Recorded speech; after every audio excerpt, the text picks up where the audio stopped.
Hey y'all, this is Reverence for Impulse, and I'm Weena Pauly-Tarr. This podcast is my attempt to more deeply understand and explore impulse through conversations with people that inspire me. We step into connection without any planning or agenda, but with respect for the impulses that brought us here and shape how we are when we're together. I'm so glad you followed your impulse to listen in.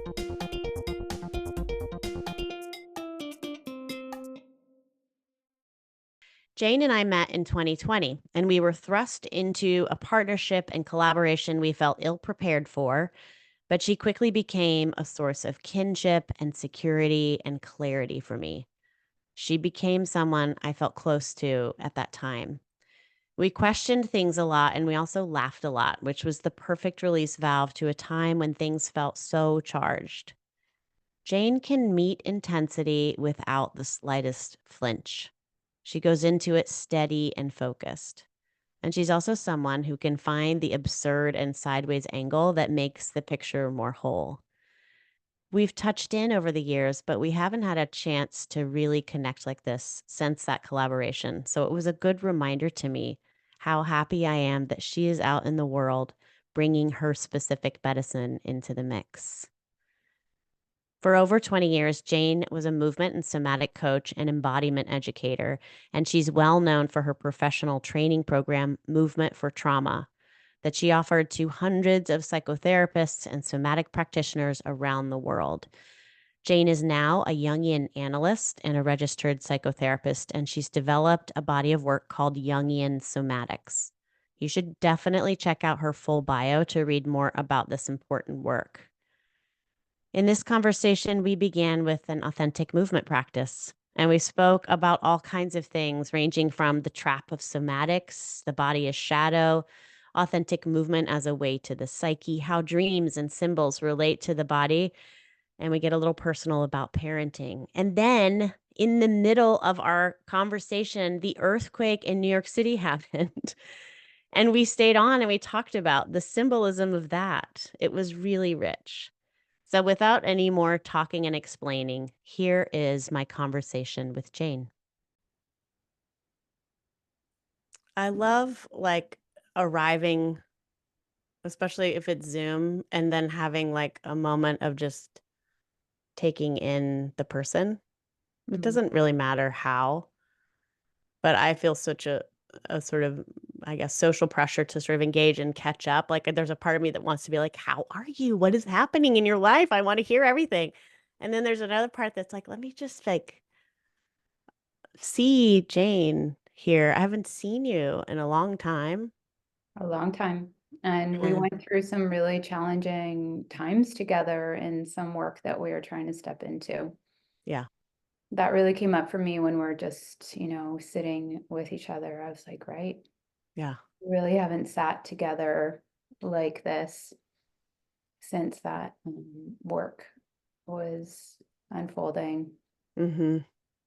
And since then, so much has moved and shifted for both of us. And like I've kept tabs, sort of, but not like this. And we used to do this a lot, actually. We were in conversation quite a bit, Mm-hmm. planning and debriefing and Yeah. I think of the concept of like finding our way in the dark, like finding our way and trying things out, not knowing exactly what to do, and just trying to show up with under so much pressure, intensity, heat, and uncertainty in the collective as well. Like, that was brave. I think we were brave to step into and really owning our not knowingness. Like I think I could see so many ways that people would sort of fortify that level of not knowing with a kind of like shell of um not authority but direction or clarity that wasn't necessarily deeply felt. And I feel like you and I both were like, yo, we are figuring this out. And I'd like as I had like sweat dripping from my armpits. Like when I remember when we had one meeting with 700 people on Zoom Yeah. talking Woo, about girl. the hottest topic that was up Yeah. in the collective at that point in time. And I'm like, Damn. what is this? Yeah. Like, how did I put myself in that situation? And Yeah. where did that come from? Yeah. No? Yeah. And we were often like, why are we here? Like, why are you and I here? What are we doing? Yeah. No, I would leave those meetings and have to like change clothes because I was soaking wet. It's just like so intense. And at the same time, like I'm proud of how we stepped into that because I think we were so honest Mm, about it. And in a way, I think what I've learned now is that I was brought into that space for reasons I didn't know at the time. mm, Like now I feel pretty clear like, oh, I'm like the body focus. mm, I'm the microscope that keeps bringing it back to flesh and bone. mm, That's my job. And mm. that's what I know. But I didn't know that then, I think. So, Yeah. And how for me, like some somatic work can be so performative hmm that people are performing somatic work and it becomes a part of your identity to be this like somatically evolved person. And the more I spend time with the body from a depth perspective, I'm just like, well, what part are you working from somatically? What complex is up? It's like, yeah. So it's like the body as a ubiquitous entity isn't that for me in my work at all. like it's not a thing that you refer back to. That thing holds such multiplicity and you're always operating from some layer. Mhm. Is that what you're saying? Okay. Yeah, or some layer or some part, or in Jungian terminology, some complex, and complexes can be positive or negative. So when people talk and they talk about it like as this like oracular or like divinatory entity that we can turn to, I'm just like, oh no, no, the body is the shadow. So as soon as you go into the body, you don't find the divine, you don't find your higher self necessarily, you find everything, Mm, including the collective unconscious, which is like that layer of unconscious kind of complexes that exist in the collective. And so it's like people park their intellect and their capacity to discern and differentiate when it comes to the body. And it's such a trap. And it can become so much about persona, particularly when you're a somatic practitioner. mm. Oh, I love this. I love what you're talking about because I lose my way a little bit um when I run up against a sort of format for engaging with the body. I mean, maybe authentic movement is a format, but I would say I would say, not. if you don't mind me saying, I would say like authentic movement creates a temenos, a What's sacred container. It's not so much a process as it is about creating a space. And so that's a non-linear, not process step-by-step approach, which is Mhm. really less about left brain. And it's so funny, like so much somatic practice, people cling to a systemized left brain approach. And it's like, that's not, Oh. the body is not rational.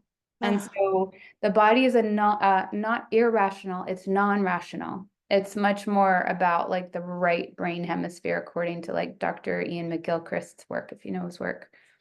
The Master and His Emissary is one of his really powerful pieces of work. So many people cling to systems, process, and models that are so left brain. And so it's interesting when I work with somatic practitioners or somatically focused therapists as clients, they're like, how does Jungian analysis work? What are we doing? And I'm like, I can't tell them because everybody's analytic process is different. My job is to follow their psyche, just like in authentic movement. I'm following the path of their psyche. And so they're looking for this how because they've lived in this somatic world where, say, polyvagal theory and all these like, right, putting things in categories and organizing things is it's a hard place to be when you can't organize yourself that way. Mm. You're so eloquently describing what I can't, which is that I'm running into this all the time, and I hate when someone's like, "Where do you feel that in your body?" Mm. Because that doesn't matter so much. I mean, if we're only going to talk about sensation, and you're right, like authentic movement is not just sensation, it's imagination, it is psyche, it's God. I don't know what is, I mean, it's to me complete mystery and so full of richness and depth and in inexplicable ways, in ways that I can't translate academically into that kind of knowing, into those sort of categories. I can try, but it loses some of the potency when I do that because then I'm taking it out of its form and I'm organizing it into that. Well, think of it like this. We get stuck on sensation in the somatic worlds. I feel this, and it's often stays in the physical body. So people are relating somatically from the sensation function. So Jung talked about 4 main functions: feeling, thinking, sensation, and intuition. Right. But what I find in the somatic world, we get very particularly somatic experiencing, which I don't think it's intended to be this way all the time, but it gets interpreted this way, where we get stuck on sensation. But the problem with that is sensation is the deepest layer of the unconscious called the psychoid unconscious. And so for me, my work is like, can we move out of just describing what's happening in the physical body? Sensation is about the physical body, right? But the problem is that if we keep on trying to treat sensation, we never get to the state where we can symbolize. And so when we can't symbolize, we somatize, and we keep treating this sensation, but the sensations keep coming back because they've never been lifted up from the deepest layer of the unconscious into something that we can kind of that can connect us to what we would call the self or the soul. So if we stay stuck on sensation, there isn't any real working with the unconscious because we're just right. It doesn't get lifted up so that we can kind of relate to it. And with authentic movement, I think it's really powerful because it's informed by Jung's work in active imagination, as I'm sure you know, which was a huge part of his own confrontation with the unconscious and dealing with his own, he wouldn't describe it as a trauma history, but his own trauma history. So that process of imagination and coming back into the symbolic life is actually what can be the most transformative, not just staying with that matter-based orientation to the body. So it's making me think a lot about my process of dance making and how we create and how we move towards keeping something, right? Like, oh, this is coming up again and again. What happens so for you in session work if there's thematic similarities or a sort of psyche or part that continues to emerge? Are you going to then work with it in language or like Totally depends. okay. Like, it can come up in dreams. So I'll bring kind of a somatic orientation to dreams. But the way I would work with it is sort of like when I think of how Perseus had an invisibility cap from Hades to deal with Medusa. And I just want to say, like, the Medusa myth is often seen through a patriarchal lens, but he needed to confront that part of him. So we could look at it more as like a subjective myth of what happens intrapsychically for people. So we have to kind of put an invisibility cap on, which is sort of called abaissement du niveau mental, which is a lessening of our psychic restraints. Or which a authentic movement does, right? And get underneath it. So if the talking just keeps people in that like more, well, their self-care system is according to a Jungian who talks about trauma and the soul, Donald Kalshed.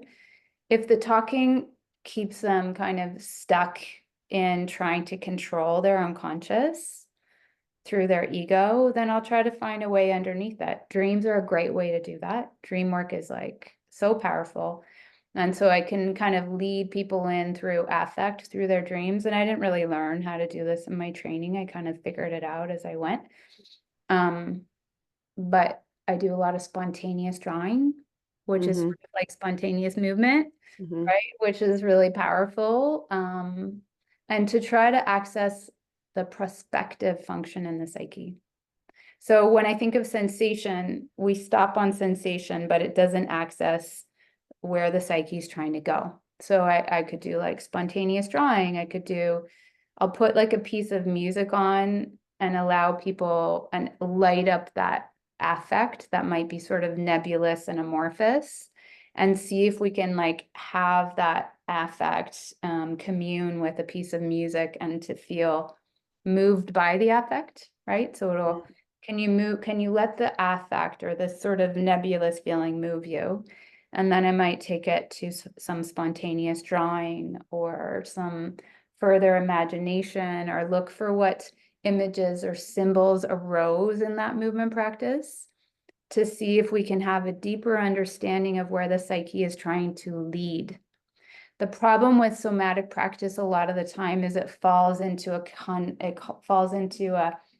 a constructive model that is about tracing backwards primarily. But in Jungian work, we're trying to look where the psyche is trying to go, right? So that's sort of a way to uncover. And so when we look at symbols carry emotion, and they're almost considered like living bodies. When spontaneous symbols emerge, that's where the alchemical process comes in, because symbols often connect us to something bigger than us, right? It connects us to the transpersonal realm, the mythopoetic realm, and it can kind of be like, this is where you're going, or this symbol can kind of shed new light on things that sensation or narrative can't really lead us to, or to mythology or fairy tales, and then as soon as we connect with that bigger thing, that's where we can start having a greater sense of embodied spirituality. The question I love and always ask is what wants to happen. And it sounds like what you're saying. It's like I can find value in the story of the past, or the context that people are arriving with, but I don't want to hang out there. Like, I want to know what wants to happen in your body, but it's also, you're saying it in a way that moves beyond just the movement of the body, whether it's drawing or movement, but also, like you're describing, the psyche, where it's wanting to move towards, what it's wanting to reach out to touch or illuminate something that isn't necessarily clear Or pleasant. or pleasant. Yeah. Like this whole hashtag shadow work. I'm like, do you know what you're talking about? I'm sorry. I'm just like, I love it. No, it's good. oh my God. Because sometimes we have to expose these places that live out of our awareness that don't feel good, but are governing our lives. And we can contact that through the body. But as soon as we try to downregulate things, we're like, it's such a trying to dominate the body. And we can't dominate the body, and we can't dominate the unconscious. We have to be in dialogue with it. So, and I do sometimes like we work from like complexes. Jungian theory is based on complexes, positive or negative, which are also, say, parts from an Is that like IRF? Like IFS is IFS, yeah. credits Jung's complex theory with a lot Okay. of work. People have a better time with parts versus complexes, naming it as parts. But I still will have to go back. Where was this part born? I want to know how it came into being. So I Oh. will go back because I want to be like, this is also like these complexes or parts are like time travel wormholes, right? And so the tethering of these parts to oneself, we have to go back and understand how the part came to be and why it learned to do what it did. So I'm not just like forward, it's like, it's not a binary for me. It's more like, okay. And then bringing that part or complex into awareness and tethering it to ourself with a capital S often helps it be less autonomous and operate less out of our conscious awareness. So. Is there the possibility of parts not being ours? Like that these complexes are sort of temporarily involved in our big S self? Uh, well, complexes are part of psychic anatomy, kind of like bones are in our physical body. So we can't they're there, they have to be there. Like they're just part of how we work. So we can't get rid of complexes. We just have to bring consciousness to them and see if we can kind of work with them and potentially transform them without a lot of volitional control. Mm-hmm. But I would say that sometimes when we experience early childhood trauma, we get exposed to the archetypal realm.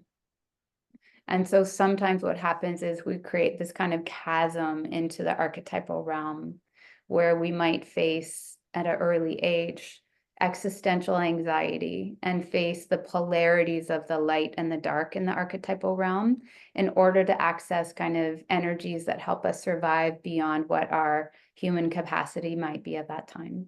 So sometimes with trauma, this is why post-Jungians have sort of been taking Jung's theory further in understanding trauma. Sometimes the archetypal realm has a grip on us.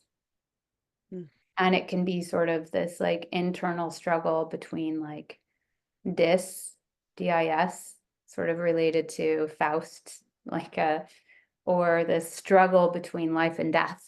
And so we can interpret sometimes these physiological states as personal complexes when they're actually kind of part of our self-care system that came in to support us, but ultimately can start to turn on us.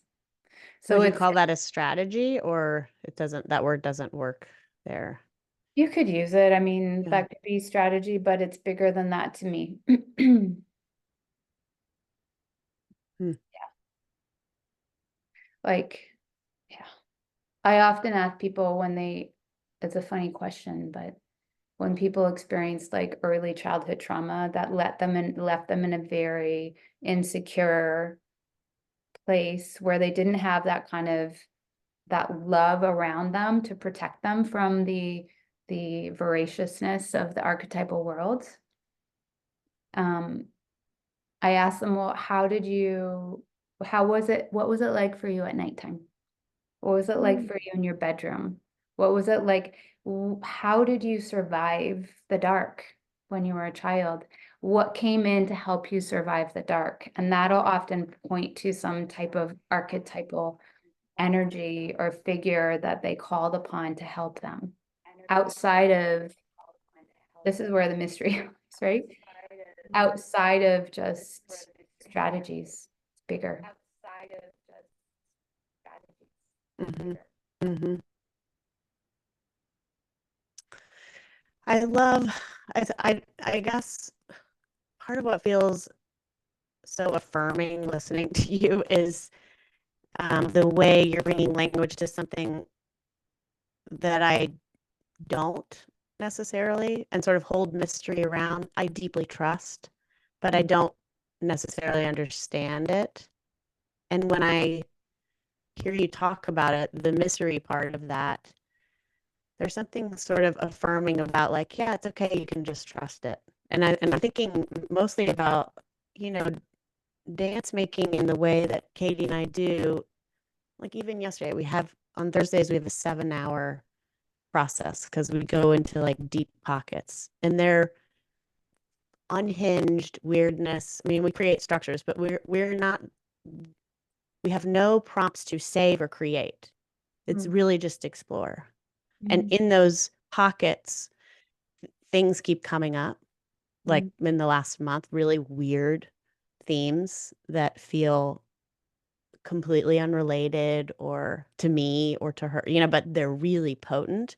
And they have characters to them and they have movement to them and they have stuff, tangible things.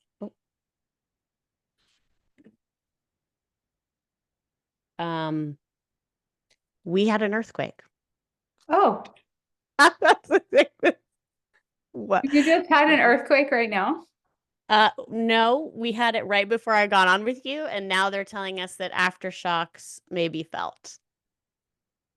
Oh my goodness. It's wild. It was wild. It felt, you know, if you're used to the city, there's massive trucks that can go by and rattle the building. It felt like that, but longer, and it kept going. And I'm on the bottom floor, and I Wow. was like, maybe I need to take the dog and leave. I don't know. It's very Goosebumps. strange. I have goosebumps right now. Yeah. So as a Jungian, I would be like, is that a synchronistic event? I feel like it might be. I'd be like, what does an earthquake symbolize? Symbolize. Yeah.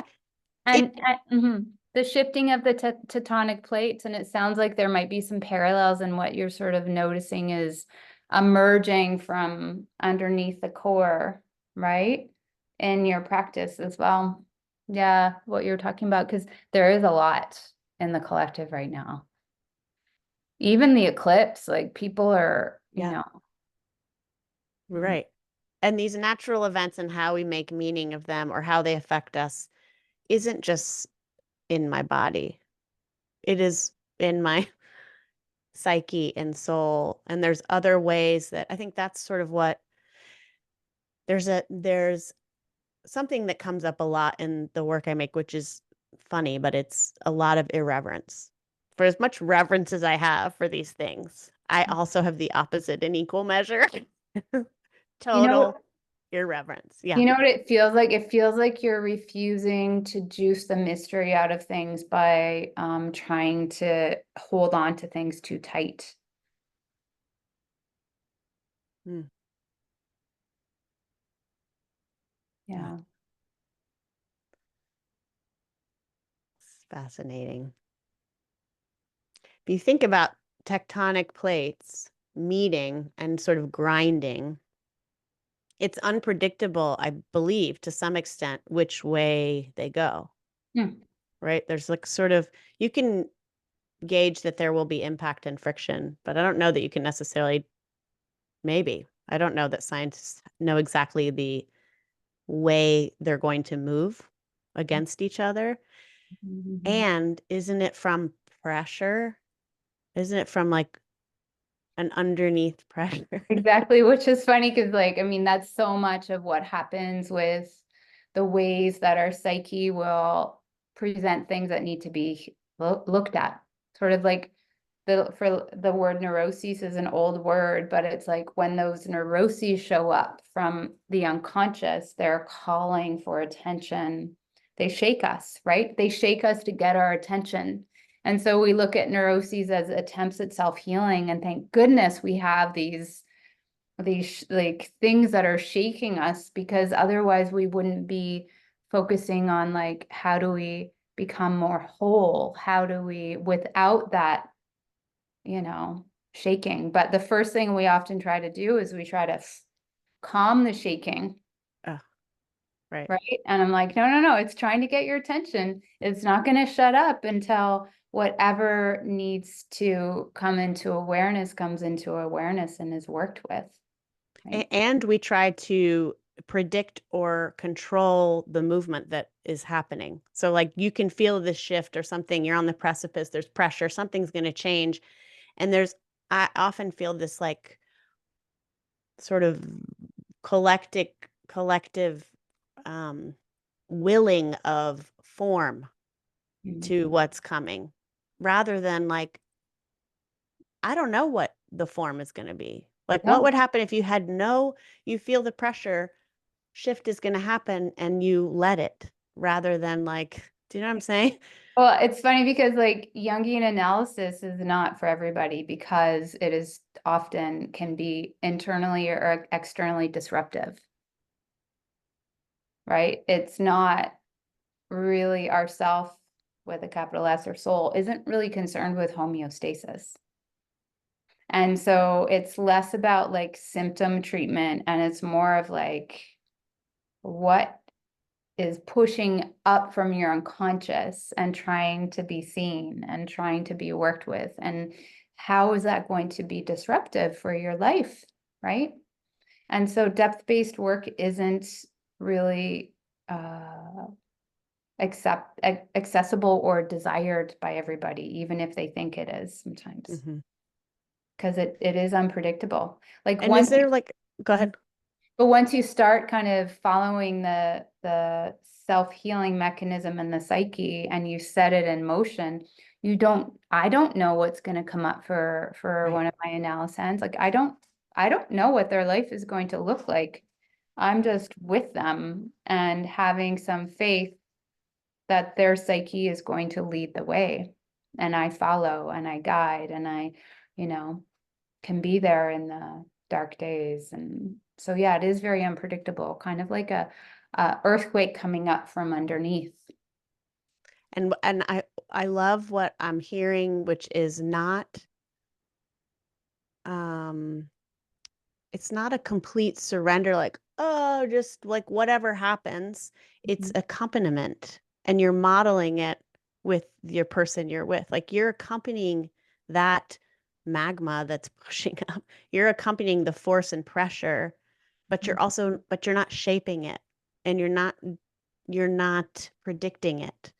And that is a really fine place to be. It's subtle and it requires so much presence to be aware of your own desire to know and shape as a guide or a facilitator or therapist or analyst. Like it's very human to want to support someone in a way that's felt. Do you know what I mean? And sometimes that's not what's being called for, I imagine. No, and Um, sometimes I can see, I'm like, I know where this is going. And I have to trust that somehow this is part of their journey. I don't know, right? But they need to go through something or they need to, So it really is like I think it can put us in a state of a bit of humility and question our savior complexes that come up, mm, and be mm. like, you That's don't. to me such a role of witness. Like in authentic movement, I'm witnessing you be you, however that is. But Mhm. my job is to witness myself as a witness as much as it is to be completely present to what's unfolding in front of me without trying to know it or make meaning of it or it's a there's not a right way to witness. So it sounds like I'm saying that maybe because I think there's something subtle in when stories do emerge for you as a witness that can be a kind of intuition that can be part of what's unfolding as well. Like is what I'm hearing you say too. Like, oh, I can just know. That knowing is about the pressure that's happening underneath the plates. Like that's a, a way that you're accompanying or being present to something that's showing up and you're forming story around it as a way of being with it. That's different than um, analyzing somebody's movement. Does that I make do sense? both. I have to say I do both. Yeah. Yeah, it's not I'm not just witnessing. I do try to help connect things for people so they understand kind of their psychic patterns and movements. Yeah. So that I would say analyzing is part of the process, to be like, it's almost like, and this is just how I work. Every Jungian is different, right? But it's like, catch this, catch this, catch this, catch this, and then see how it fits together. How So, does it look when you analyze movement? Like, what does it look like? oh, analyze movement. Yeah. Um, so I'm kind of talking because I work with words and movement and creative expression. Analyzing movement would be, movement is symbolic. So if I watch somebody move, for example, or they're letting me witness, I would look at, could I see some type of symbolism in the way that someone's moving? Or I can even see it in the way someone might draw, how their body, so symbols aren't just like things that you see with your eyes, they're also like show up that way. So I might try to kind of catch something and be like, what was going on there? You ask them. You recognize a pattern and then you bring their attention to it. Yeah, yeah, yeah, for sure. And then I'd be like, what were you feeling? Or what, how do you feel after? What images, symbols, and like, and so, yeah, I find it really interesting because how people move in general tells me so much about what's going on in their psyche, like a lot. So I might make an offer like, I wonder, or I'm Hmm. noticing, like um, but if we're at a stage in our analytic process where specific things are coming up, then it might tether the their embodied experience to what we're also understanding kind of intellectually. So I imagine too that your ability to recognize patterns that are unconscious that are repeating over and over again is really helpful for someone who's not able to yeah, people be love with the me pattern. seeing things they don't want me to see. Being sarcastic. Right. What do you mean? I always do that. Yeah, yeah, What yeah. is So that? Or it's like sort of, you've mentioned this like 6 times. I mean, that's why we need help. We can only see ourselves from a particular vantage. So yeah. But I'm sure you can watch someone walk down the street, and how they walk or their posture or all of that can tell you a lot about where they're at psychologically. I guess for me in authentic movement, I'm always trying to not know. So if I feel, and this is an interesting, it's an interesting quandary because there are times where I can intuit there's a thing happening if I'm witnessing someone. And then I will say, we know, but you don't know that to be true.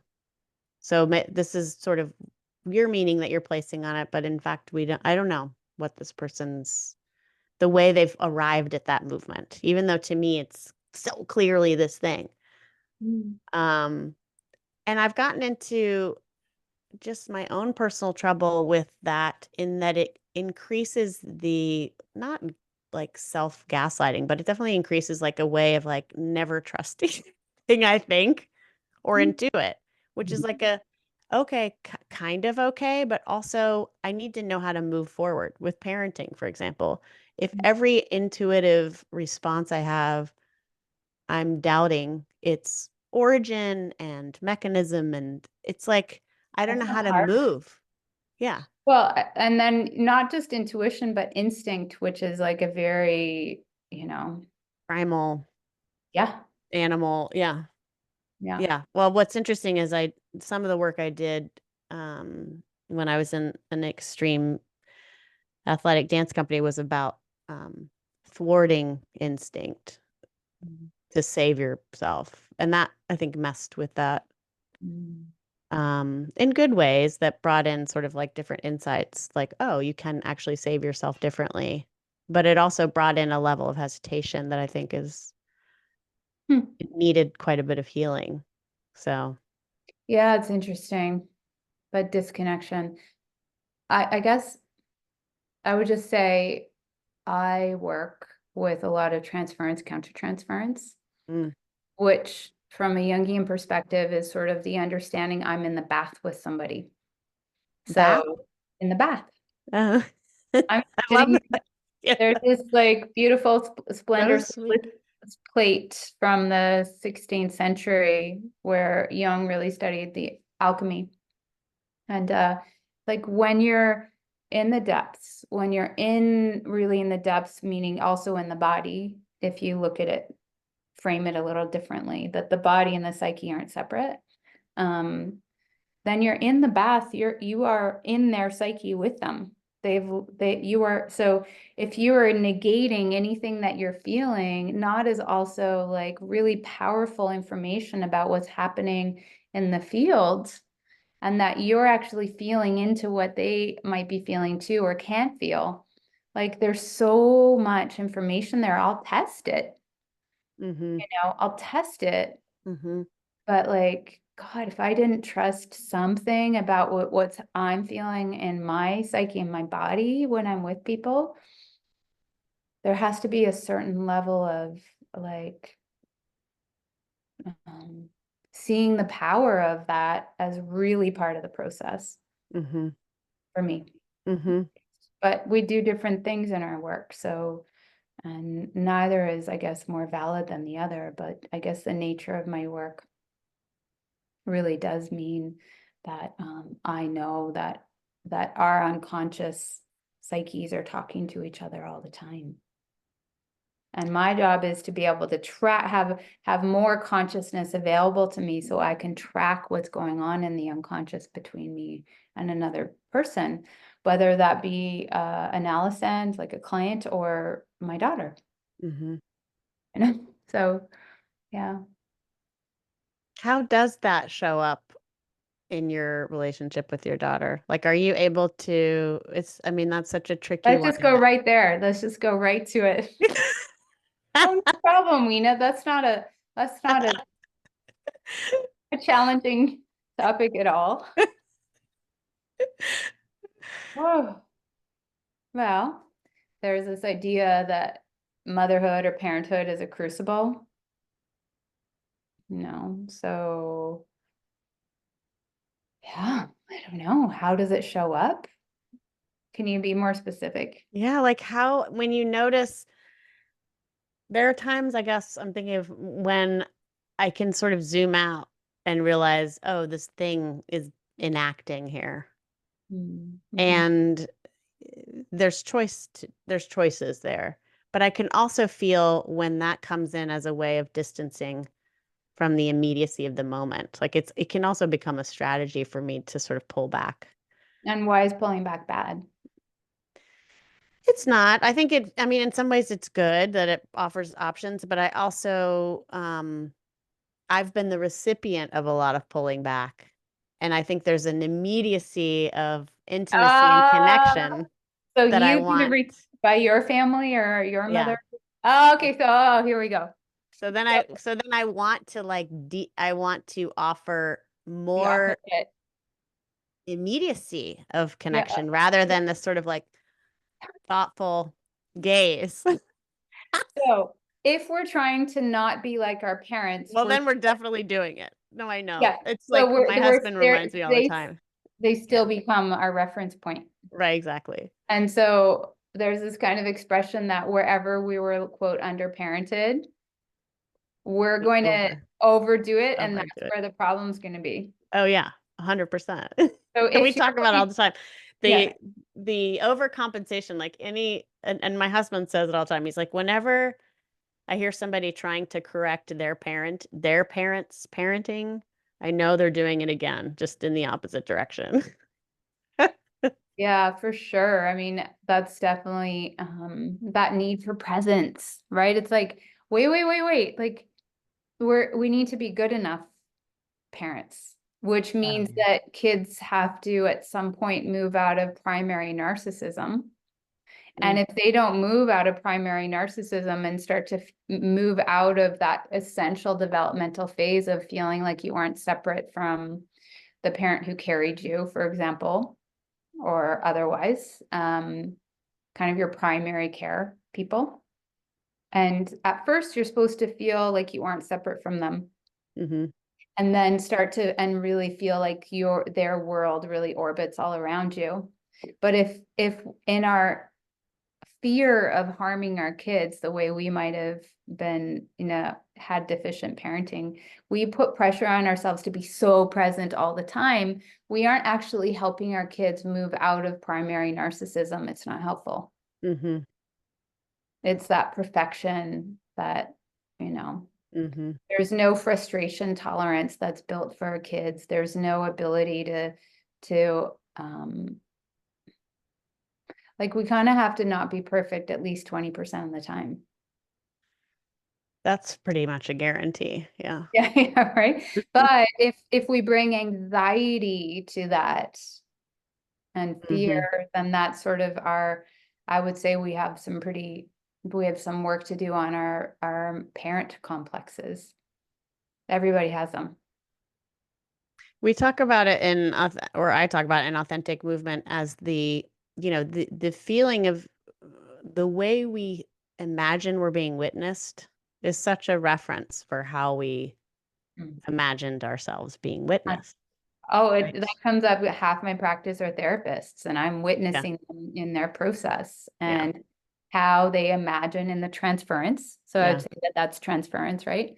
How they might imagine I'm witnessing them in their struggles tells me Right. so much about what complexes are really alive for them. Yes. Yeah. And how they witness you, right? Like then when they're in that role of witness. I Mhm. think it's one of the questions I love is, and it's really simple, but some people can't answer it, which is how do you like to be witnessed? And it's a strange sort of moment, like, oh, I like critical feedback, or I Mm, want a loving gaze, or I want unconditional positive regard. Like there's all kinds of ways. yes. And Yeah. then do you witness that way? I mean, it's also such an interesting question. I don't know. Is that a rhetorical question or a question? For you, Yeah. I could ask you that. No, Yeah. don't. I'm like, that's a hard question because Yeah. it's different with each person. Yes. How you want to be witnessed. Or no, I don't. I can't have a want in how I want to be witnessed. Mm. But how I would, you know, I have a very, let's say, I'm like a feeling function person for sure, but I also have like an ability to really kind of see. And Mm. some people don't like that level of being seen. So I have to sometimes try to pull back a little bit of like how much I can penetrate into someone's psyche. And so I have maybe it's not really soft all the time because I can see into their shadow. And the Hmm. problem is with people with more pernicious trauma histories, because it is on a spectrum, that seeing into their shadow means you're more than your trauma. But many people want to explain what happened to them solely through their trauma history. So if I can see past that into their humanness, then that can be a bit tricky for them to be witnessed that way, whether I say something or not. It's just felt. Because their identity is being warped, or the way they identify themselves is being warped, and then that's disorienting because they've sort of locked down on this is who I am and this is the filter through which I understand myself. And if you open that, now I don't know. A very like a tenacious victim complex, you could say. Yeah. Yeah. Or you could look at it as their self-care system is being confronted on some level. Mhm. Mhm. And I think I love that in that it inherently indicates there's more and that there's a deeper trust for something possible beyond that. Just not by saying, I believe you're more. And like it's not, it's when you say that, there's an inside that you're saying to the person, I believe and trust something much larger. And I that can have a, feel, I'm so sorry I no, interrupted go, you. go, go, Just go. at the time. We could. Oh, um, could no, I know. So you are the person who said, interrupt me. It's fine. I'm fine with it. And I've adopted that because it was so freeing to me when I first met you. You were like, go ahead, just interrupt me. And I was like, oh my God, thank God. She's okay with it. And I try not to. And I think I've gotten better, I think I got better because you gave me permission to do it. hmm. I'm not sure everybody likes it. It's just when I'm sitting with you and I'm just like, do. Yeah, It's just, it's my excitement that emerges when you I can love it. feel you're like, there's some energetic process unfolding. You're just making me think a lot and try to put words to things that can be hard. Same. Yeah. I want to honor your time, and I also feel like we're just getting started, so we have to have like 4 more of these. Just Yeah. just starting. Yeah. Time. It's interesting how time changes, hey? I know. How our experience of time can change so much.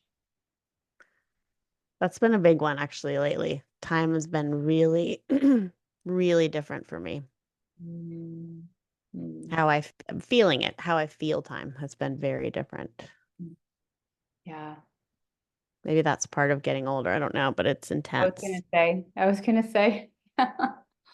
yeah, yeah. I have like a 20-year-old daughter in Dublin right now on exchange, Oh my God. like going to all these different cities in Europe on her own. I'm like, Wait, what?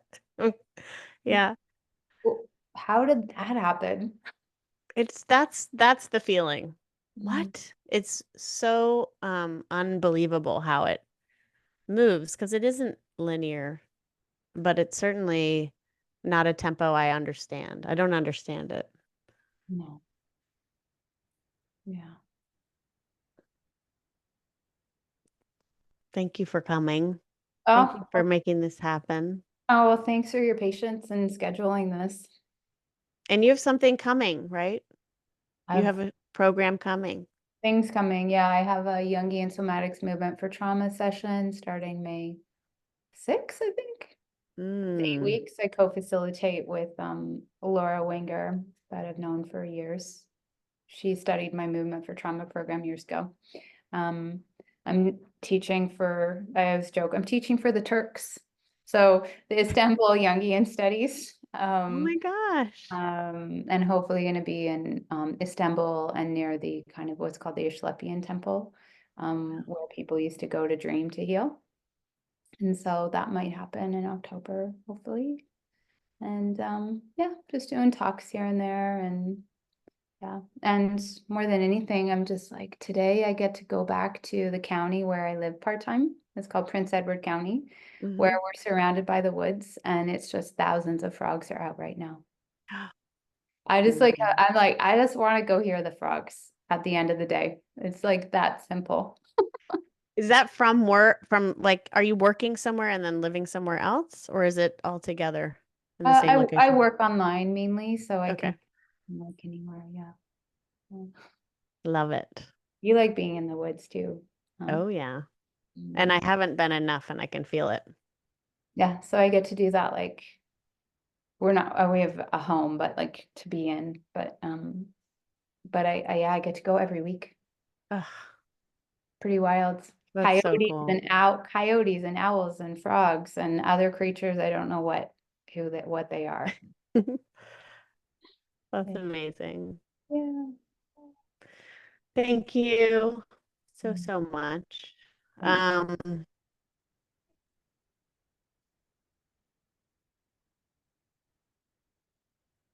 yeah, I'm left feeling excited and like now I feel sort of like this wave of questions and wonderings kind of coming up behind me. So I'll hold them Well, next time.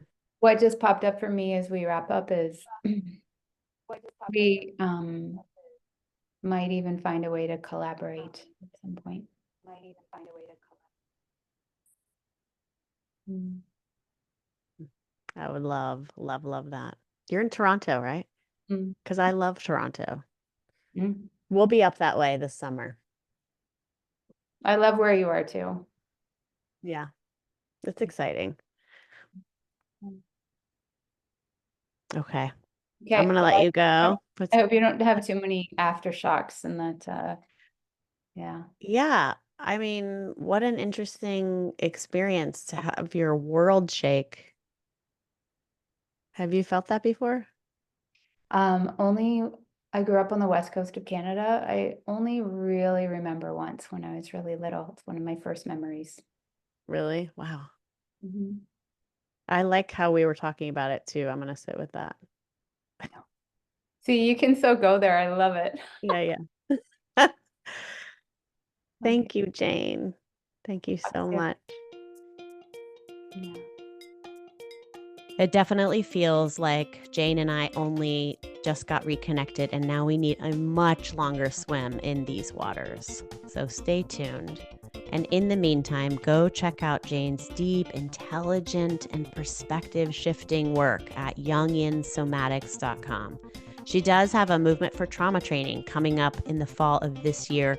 Go look into it. Until next time, thanks for listening.